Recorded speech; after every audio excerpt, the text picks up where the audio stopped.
Hello, can we talk? Yeah, what's up? You're my favorite girl. You make my simple. Here we are with a second episode. Who would have known? Honestly, I'm really liking the reviews, guys, girls, I and just feel non we have binary folks. the right audience, no? What do you think? Yeah, because like our Instagram is targeted to our friends. I think like out of the 200 people who've listened or who have watched our Instagram, quite nice that they actually took the time to go to Spotify or Apple Podcast and listen to it. Yeah, I know. I know. I have been thinking about a few things that Tell I want me. to talk to you about. Okay. Okay, can I speak without like triggering you? Like, are you like in a good space? Depends on what you're going to talk about. I want to talk about your dating life. I want to like Oh not my God. not just your dating life. I want to talk about I am married now, but how are people dating? Like what's the scene? What's going on? I I want to think you're asking the wrong person because there is no scene right now. But I can tell you what's been the scene for a while where you've been completely absent. I know, man. I'm touchwood too happily married. I don't know what's happening. Like what is what is going on? You and Kanika are one of the few people who I know who have taken online dating to marriage. But you're not the exception. I know that is happening now more and more for people of Yeah, our generation. Like that's where you're meeting most people, right? Like online. But it gets exhausting, man. Like when did you start? You started 2018, right? I think same year as me. 2017. 17. Yeah, Okay. yeah. What was it then? Tinder was the hype then. Jess, so I can't tell you. It was like I was an outcast for being on Tinder Why? at that time. I don't know. I had freshly gotten out of this thing. I was in a very serious relationship. Then I had this brief relationship with someone else, and I got out of it. Situationship. Yeah, like a situationship. And I got out of it and I was like, enough is enough. I'm sick of like, being wifed up by people, like whatever. Like everyone was looking at me like this wife. Just shut up. Then how did you go on Tinder and get wifed up in the first month? Like that you don't make sense. Okay, That makes absolutely no sense. Chesso, I just want to say that I did not go on Tinder to get wifed up. I went on Tinder. I was 21. That's like Mm, I was a baby mm. and I wanted to have flings. I wanted to be on Tinder and I wanted to hook up. I wanted to go to clubs and like, whatever, have one night Yeah, stand. which is the vibe of Tinder, right? Like Yes. that's the that's No, but I the want to tell you that this is yeah. 2017, Jesso. Tinder had Yeah. just come in. People like began to talk about it, man, in my college circles and all. Mm, Like I mm. was sort of like shamed for being on a No, dating because look, so what I think that's something that I think was there even in 2018. So I got on the apps in mid 2018. I think around June, July. I moved to Nepal like July, maybe August, September. I got into the apps. Not Tinder because Tinder by then had garnered the reputation that it's, just in for one year. hookups. So I was on Bumble that time. Hinge wasn't there in Nepal. I was on Bumble, which at that time was only an iPhone app. Very Bumble interesting. was introduced only, I think, in 16, 17, if I'm not wrong. It was very fresh. Yeah, yeah. Because she left Tinder, no? She was dating the Left Tinder and co-founder. made it a more, Yeah. yeah, exactly, yeah. And she complained of sexual harassment and stuff like that, and it wasn't addressed well in Tinder. So she left the app Oh, to and then make she it more started Bumble. Yeah. So she amazing. started Bumble, but anyway, 2018 Bumble, I get on it in Kathmandu. So you know how small Kathmandu is, right? Entire of Nepal's population is Delhi's population. So imagine what it means to be on a dating app in that sense. Everyone knows everyone. Everyone knows everyone, one, but also like a lot of women, my friends, were very scared because there was that shame attached to it. Like as if you're just going there to sleep with men, right? There was that shame attached. My God, you're on the apps? And I was like, but if someone is seeing you on the apps, that means they're also on the apps, right? Like how stupid. Like what does that even mean? You can't it's not like Facebook, you can just go search people. I want to say something. So, on one side, my college people were like talking about this. On the other end, my mom, I have to tell you guys the story. Okay, so I don't even think I've told you this. My mom was so desperate for me to have fun. But After she that was, toxic relationship of yes, yours that we talked in the first episode, guys, make sure you listen to that. yeah, and she was like, you need to go out, you need to meet more boys, you're young, and whatever. When are you going to like meet more people?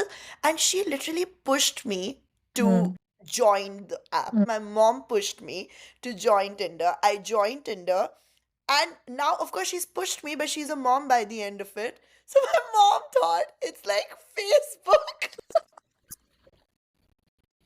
What do you mean? So she made an account on Tinder because she thought that if she makes an account on Tinder, she can stalk me on Tinder.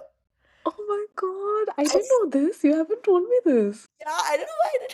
So again, my brother came back from holidays and he comes to me and him being Snoopy, he saw that I have Tinder on my phone and he's like, "What the hell is wrong with you? And why are you on this cheap app and all?"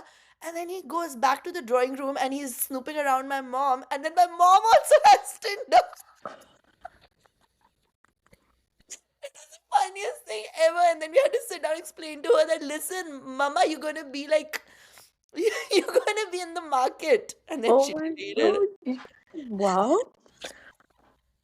Yeah, that was quite a story. No, but I feel like parents are recommending it. So one of my friends in New York, she's South Asian and she's single. She's our age, I think 28, 29. Her dad, so sweet, was like, why don't you join Bumblebee and see if you can meet someone? Oh, So cute. No, but I think it is become more acceptable in that sense. Like parents are also like aware that people do meet like this, it is what it is. So they're also now recommending it. Especially yeah. if you're like 28, 29, South Asian and single. Yeah. Not And single, sorry. Unmarried.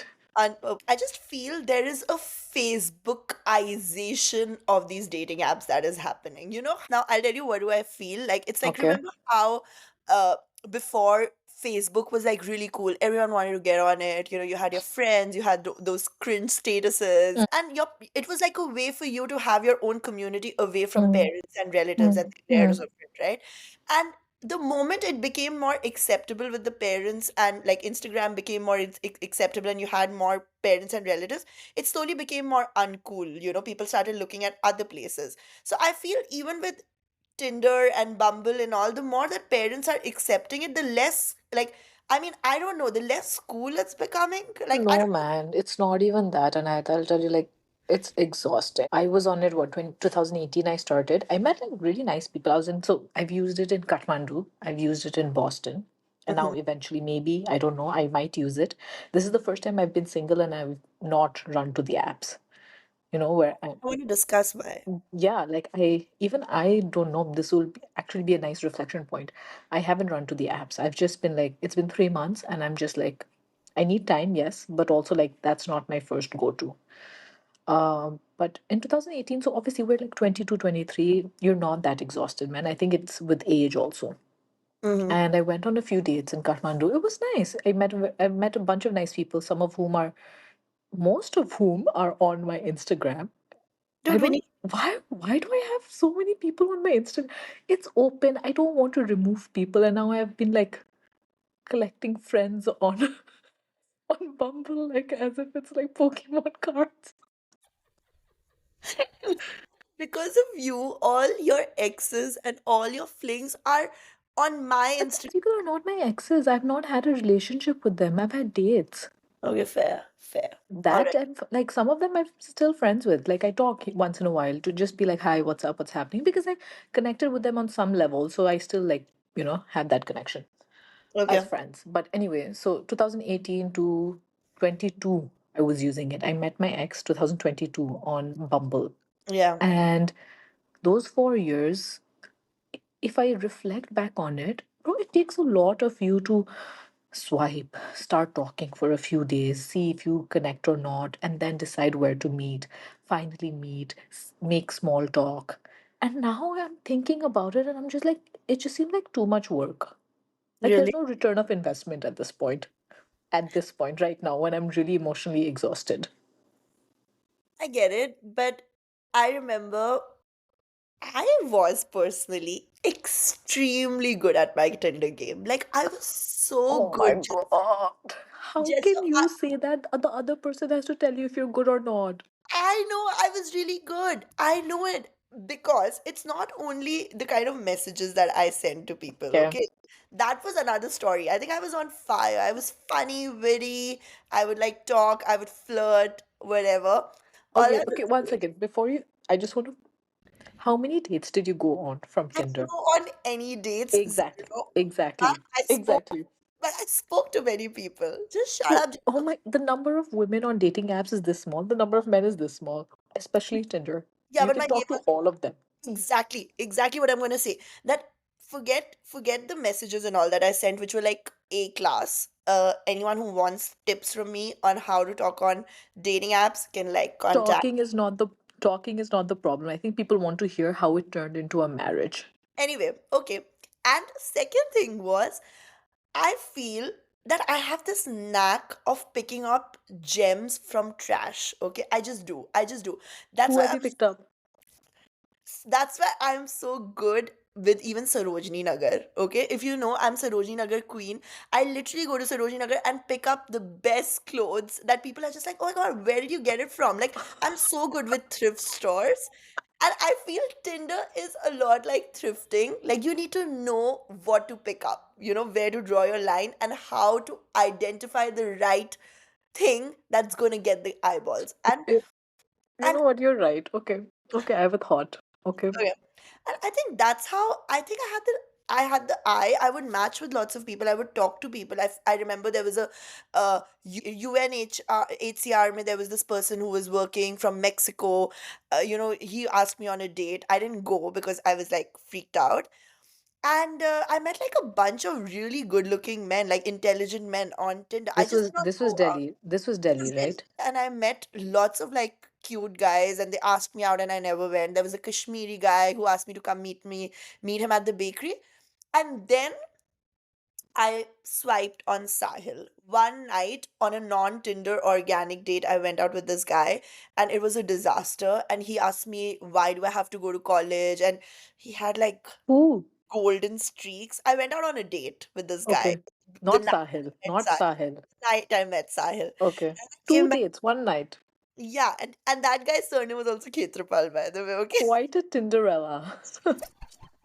So he was my neighbor, this guy. Oh, I remember him. I remember him. Asked me out, and I was like, okay, whatever, I'll come out on a date with you. And he was the most chauvinistic guy I met. And then I came back, I had had too much to drink, and I came back, my head was spinning. I was about to sleep, and I was swiping. And I used to love swiping, by the way. I never found it It's exhausting. addictive. It is addictive. I know. I used to Yeah. swipe like how I swipe like for clothes on Zara. Like I'm addicted to that. That's how I used to Yeah. swipe. Then I saw Sahil and oh my god, he was so good looking. And I was just like, how can I not swipe on him? And I think I lost him. And then I paid for a version. I still remember I paid because you could pay like a certain amount Uh, to swipe back. And I swipe lost back. it because I was drunk. And then I swiped on him. And So yeah. imagine, so imagine if life, like you use the comparison of Sarojini Nagar. That's very interesting. But imagine if your entire life you only had to shop in Sarojini Nagar. If every day you had to go to Sarojini Nagar, would you still be the queen of Sarojini Nagar? You'd No. be like, bro, I'm tired. Like Yeah. I'll just wear what I have now. Tired of bargaining, tired of making conversations, tired of walking around, doing the same routine. It's tiring. You're right. I never thought about And it. it's and but it's and the addiction part of it, I was just thinking like when you were saying all of this, like Sarojini Nagar, how addictive it is to use an app. It's like there's this commodification of love, right?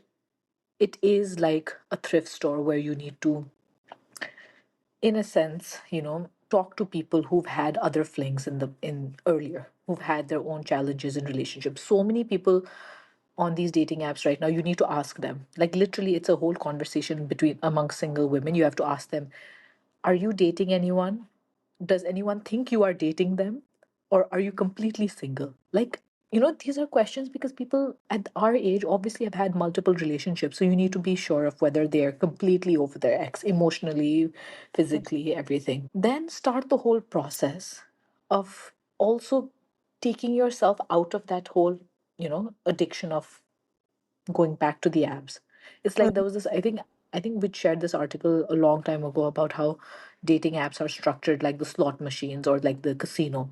Uh-huh. You Yeah. Yeah. constantly go back. You constantly go back because it's been like created in a way that's addictive for you, right? And then the whole money aspect of it, like how much are we willing to spend on a love? And like, and your story, like imagine if you didn't pay that night. Yeah. I know. Imagine if you didn't pay that night, like you would not be here. And all of us are constantly telling ourselves like it's one swipe away from our happily ever after. Shit, man. I never. Yeah, there's a lot at stake, and like these apps are, you know, it's difficult. It's tiring. Do you think that's why you constantly use the word exhausting? Because it's like love is supposed to be something that's more organic, and the way, like the way we grew up, it was more like, bumping into someone in the Yeah. library, or like meeting them through friends, or like, things like that was something that we grew up thinking. And then Tinder and dating apps was like a kind of a bargain, like you just like sort of like, okay, fine, I can even try that. I think it's like we already have exhaustion from like social media, right? From doom scrolling TikTok or Instagram reels. You would imagine in our head, love is one thing that you would look beyond your phone for. Mm-hmm. And now you have to look into the phone to even find love, to be where you're at. And most of the times you need to keep going back into the phone because it's a repetitive pattern of it not working out. And then, women, men going back into the app. Do you feel, because I have felt that, like, okay, for the longest time, I mean, Sahil and I went very steady. We went Mm. off the app actually. Sahil went off the app after I shared screenshots that I had with my friends. What? Okay. So I wanted to join a gym that was Okay. close to Sahil's house. Okay. Okay. And I was pretending, oh my God, I've always wanted to like go for that kickboxing class in Safdarjung next to you. And he thought I was some fitness freak or whatever. And Okay, I faintly remember this. Yeah. I was basically, and then I somehow got the Gold's Gym. Gold's Gym you were oh, joining. there was some kickboxing class in Safdarjung. Okay. And I wanted to just be close to him so that he could then ask me for like a date after that or whatever. And then I'm texting my friend saying, oh my God, it's so funny. I've gotten this and this guy, and now I'm going for this gym and this and that. And then I don't know. I was talking to Sahil about it, that I'll see you at the gym, and I take those screenshots, and rather than sending it Oh to my friend, I shit. send it back to Sahil. Shit. Oh my God, on the dating app. And after that, I obviously threw my phone, wanted to jump somewhere, and then the next day he went off the app.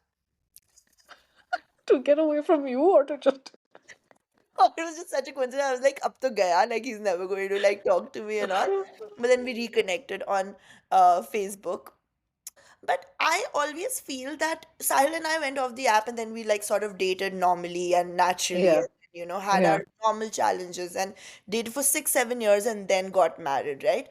But every time, like recently also, I went to a wedding and they were like, oh my God, how did you meet him? And I feel that people always expect me to give them a story. Oh, I met him through a friend. Oh, I met him Mm. at work. Mm. And the Mm. moment I say Tinder, Mm. somehow, and I don't know, it somehow cheapens the the Experience. romance, yeah, for people. Mm. Interesting. It Yeah. does. And I feel that maybe there is Because I no think, but judgment. I think it's also because, the love stories that we've been told to believe is like there's one person made for another person and that's it. And yeah, happy you have the whole market. Exactly. Yeah, it's more, I mean, if you, there's another way to look at it, it's more of a democratic way of meeting people, right? Like, how would people from different, backgrounds ever integrate if you don't have a democratic platform that is like sending you someone? Obviously, it still has barriers. Like, for example, you're in South Delhi, I live in Manhattan, so it's gonna send me like show you the areas. or like Bumble initially was only on iPhone. So that itself, for in South Asia, that itself is a marker of class. Yeah. But I think as we are going forward, it is becoming more democratic. But I mean, there are different ways. I think maybe it's the Tinder. I think people don't frown upon Bumble, Hinge as Yeah. much, Yeah. right? I think it's the Tinder. I think it's just the what people think of Tinder. You're right. But even dating app, you're right. Bumble has a much more upbeat, fun, more acceptable image Yeah, than Tinder. yeah. And I don't know why is that. I feel the initial impressions and the first impression that Tinder gave out, which was like, there was so much catfishing, there was like a lot of Hmm. like security issues, Safety women were issues. not feeling safe and everything. And then Bumble has also gotten into trouble, but it has sort of always had this marketing and this messaging which has been like, Like pro around women, pro like very women, feminist. Yeah, kindness is sexy is one yeah, of their yeah. campaign, and like the kind of messaging that they have done has bubble wrapped it. But I I still was, feel that huh? it does sort of have this cheapening effect, which Hmm. I'm not able to identify why or how. Like people are amused, but they would never wish that, oh my God, I wish I meet my soulmate on a dating app. Like no one would say that. But I think it's like everyone has come to terms with the fact that this is one of the primary ways to do it. But also there is like a dip in the usage of dating apps now. Really? Yeah, there is a dip. In fact, not just in the usage of like people not liking it or people taking a step back or being exhausted, but it's actually showing in numbers. Like Bumble went public, I think, what, 2 years ago. I think she was like the youngest woman to go public with her company. Yeah. Tinder, which is like part of whatever Match.com, which also which Match Group, sorry, Match Group. Do you know Match Match Group group, match group. has Match.com, Tinder, and Hinge? All of Yeah, them are and under. Hinge. I know. Yeah, Imagine. Yeah. Maybe Tinder and Hinge like sort of cater to different demographics, but or I that's don't so interesting, right? Like the way we see Tinder is very different from the way know we how see we see Hinge, Hinge. Yeah. but it's all under one group. But Yeah, yeah. anyway, Hmm. so the stats are going down. They're not coming up with revenue as much as they thought. The stocks are going down. But interestingly, the number of people who are straight people using these apps, Bumble, Hinge, Tinder, is going down, but not at the same rate as LGBTQ apps. So the rate at which LGBTQ apps is falling is lesser So than LGBTQ straight apps apps. thriving. Hmm. Have you heard of one of those apps which is not just dating but like also exploring your sexuality and your kinks? Like I had heard of like these apps doing the rounds. I think there is. I think it's more uncommon, like back in our part of the world.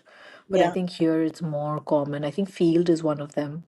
And Uh, what do you it's do there? Like, it's from what I've been told, it's more like exploratory. People are less judgmental. Like, it's not just one person trying to meet one person, but it could be like multiple people. It could be like polyamorous relationships. It could be like exploring just sexuality, a lot of things. So I think like yeah, like your kinks. yeah, for straight people, I think for straight people like Bumble and Hinge is very, it is what it is. Yeah. I think LGBTQ apps, from what my friends have told me, it's always exploratory. Like people are okay, more open, I would say. Not okay with everything, but more open generally. Mm-hmm. But I think straight people also needed that space. Do you think that how these apps perform and people's interest in these apps is also a reflection of a larger wave that is going on where I just feel people are just exhausted of being in relationships? I I don't don't think see. it's exhaustion of relationships, man. Like, obviously, so for me, like, if I speak personally, for me, like, I've come out of a 3-year relationship. Obviously, right now, I am mentally exhausted, right? Okay. But I think, right, like I was telling you, I'm not running to the apps. My thought is in 6 months, I don't want to run to the apps. I Yeah, might be why? on them. I don't know. It's just not drawing me as it was earlier. And I think it's because, like, I swiped for 4 years and then I met a partner who I dated for 3 years, right? So it just seems like a lot to do to get that one partner. We'd rather meet through friends or like, and then to do all of that background research of a person to see if they're like safe. Like for women, I think safety is the main concern. Like Yeah. it's a lot. Yeah. I feel it's a very unnerving process to, get up and go on dates and like start all over again, and put yourself out there. Like some people are not okay. I, for that matter, I'm very okay with it. I love going and like I don't know, I just never got a chance to explore it. But I remember even for the dates that I went out for, I feel that I really thrive on it. I really thrive on like I go. don't have a problem going on dates. I was going on a lot of dates in Kathmandu, like usually where women, the norm was not for women to be on these apps. I was like meeting people. It was great. I was going on a lot of dates when I was in Cambridge, like everything was okay. It's just, I feel like right now, people are just like, what are the apps giving out? Like, are they giving out? Like, especially at 28, 29, when you're like, okay, I want to date for a year, but I want to settle down eventually. Is that what the apps are giving you? I think that's one consideration. Second consideration is like the whole fatigue of using a phone. Like you get tired, man, after a while. I know. And it's just this whole instant gratification of everything that has begun to But happen. there are better like apps like Thursday dating. Yeah, tell me about that. Thursday dating, I actually, so it's not an app. Like, I mean, it is an app, but it also has like, I don't know if it comes on your, I don't think you're their target market. I don't think the Well, it ads has come. come on mine, and funnily enough, years ago, like 4 years ago or something, I actually sat down with a friend and I was like, why don't we do this in India? Like, why don't we have this concept where we actually get people to So, sit? so I'll tell you, it was less exhausting for me, the process. So that day I was on Instagram and the Thursday dating event popped up on my, I was going through stories and it popped up like jazz night. If you're single, come. It was near my home. So I was like, you know what? Why not? And I didn't have to download an app. I didn't have to swipe 10,000 times. I just went there, Yeah. met a few people, and it was interesting. I connected with someone. I didn't end up going on a date with him just because I'm not mentally there, but it was nice, like intelligent people. I met someone from LA. He told me he knows God like 5 minutes into the conversation. So typical LA, bro. And I was like, you know what? Good for you, bro. I'm moving out of this conversation. But look, so that's what I'm saying. Like Thursday dating, basically, it just like showed you, you're like, okay, you know what? I'll go to this party. It's not, I'm not losing too much time. I'm not spending 1 hour swiping. So I think that was nice. I know 222 is there now where you just like sign up and they, based on your interests, they just invite you to like a cocktail hour or like a brunch or stuff like that. So there are these apps which are going beyond the swiping method because they're like, we know people are tired and we know people want that instant connection and we're not living in COVID times anymore. But So, hold that thought. And that's what I was thinking when you were talking. mm, Like, I mean, I'm steering it off a little bit, but that's the reason why this whole, this Mark Zuckerberg's metaverse idea mm, failed so badly, mm, because by the end interesting. of it, Jesso, whatever, however much you try to put us in those screen boxes, right? Mm, mm, You give us Netflix in our houses, you give mm, us everything. People would still want to go out on a Friday night on a date and go and watch the movie yeah, popcorn. I yeah, mean, you would still want that. Like at that least this. human connection. Yeah, I mean, of course, like I would still like, even though I have everything at the disposal of my finger, like, okay, I can order like groceries, I would still want to go out to the supermarket and go and, feel and Mm, touch and mm. meet and, do that. And I just feel that is the essence of keeping us alive. And all these tech apps, and however much you're trying to digitalize human experiences and, in the name of convenience, you need to keep that human essence alive, But which I is. think I agree on that 100%. But I think there's like, there are multiple factors to this. Okay. Because if in that sense, if you're saying that the apps are the technology of the app is the problem or the technology or the Has to metaverse or be whatever supplemented. it needs to be whatever, right? But that would mean that in the real life, organic dating would have taken off and men and women would be at an all-time high dating, getting married. But fertility paradox, in even in countries which have like extreme benefits for couples like Finland, there's this article out the other day on Pass Blue. Pass Blue is like this diplomatic newspaper that gets passed around in the UN Yeah, circles here. yeah, you shared it with me. I've Huh. read. Yeah, And that fertility paradox, because if what you're saying is the baseline, I'm saying what you're saying is true, but I feel like there are additional components of of the 100%. complexities, right? Like that fertility paradox was like men and women aren't dating enough. Men and women aren't getting into relationships enough, right? Yeah, And they started doing the research because Finland is a country that gives 6 months paternal leave, 6 months maternal leave. They have multiple benefits of like raising children and everything that you would think you need in societies for men and women to start procreating. yeah, But they were just like, men and women are not getting married. And they're obviously, if you look at the more conservative side of the arguments, it's like, oh, gender equality too much, women are too educated, blah, blah, blah. But if they went down into the reasonings and they went down into the statistics of it, and they were just like, men are leaning more towards the right wing and yeah, women are leaning towards the left wing, and political ideologies forms the basis for a lot of people to be like, I can't do this. yeah. So I follow this journalist. I met her at one of the conferences, and she had set out a poll. She works for this Gen Z news media agency, and she'd put up a poll asking, "Would you date a person who does not share your political beliefs?" Did she show the results? She did. She asked us, so we were Okay, her. okay. Like she was asking us to like come in, and I responded saying, "Dating, yes. Marrying, no." And I said, it's very important Mm, in your life to date and have friendships that are beyond your political beliefs, even against your absolutely. political beliefs. Mm. Because I feel it enriches you. You know, you date a guy I who, think it's like more than enriching, it's like, remember that Shakespeare line we had? It's like a whetstone.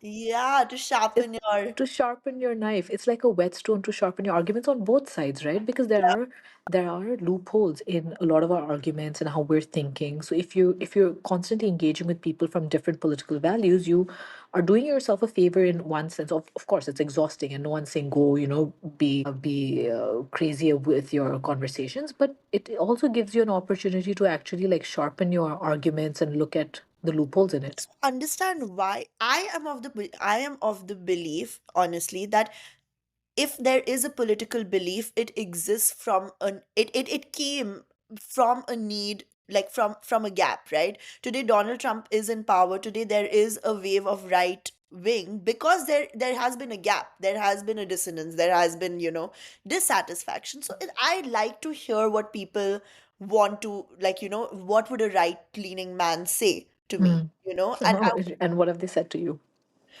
I have not dated right-leaning men, but I have lots of friends. Honestly, some of my best friends are right-leaning men, and I love Mm. them to the core.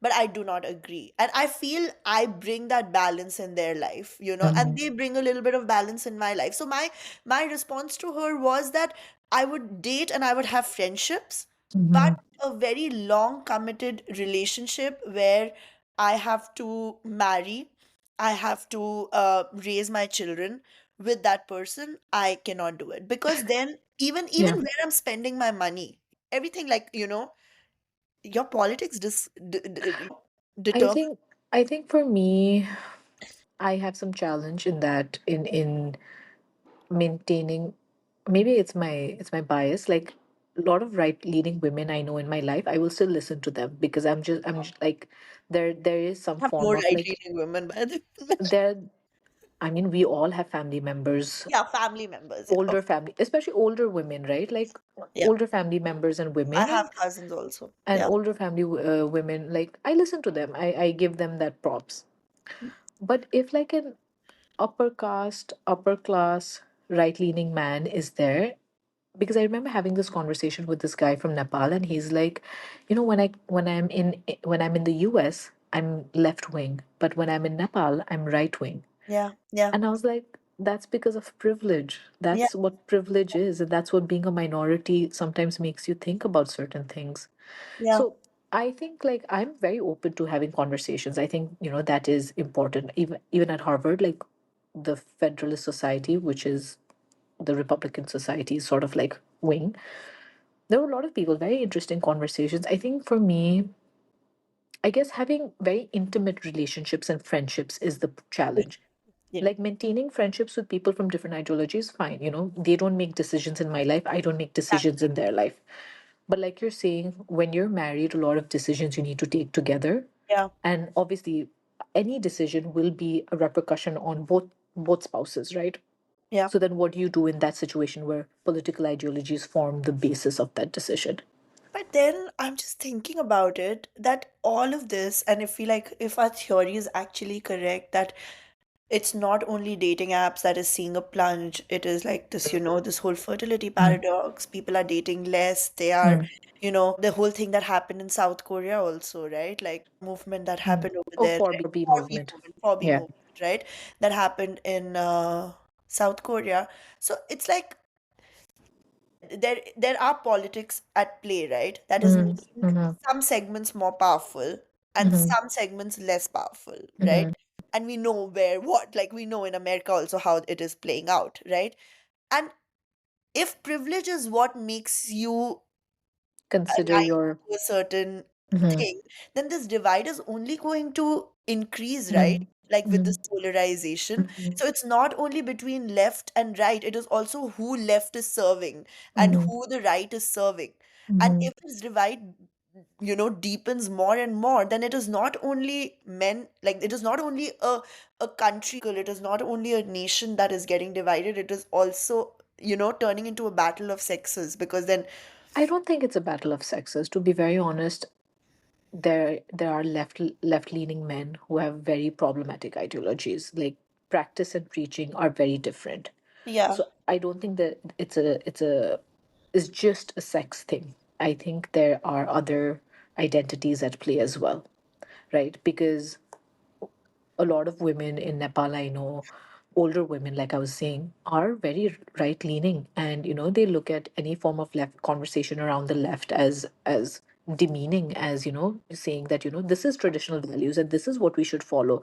What do you mean you don't want to subscribe to notions of patriarchy, or what do you mean you don't want to subscribe to notions of traditional marriages, right? So I don't think it's just sex. I think there are different identities, like I was saying, like class, caste, sexuality.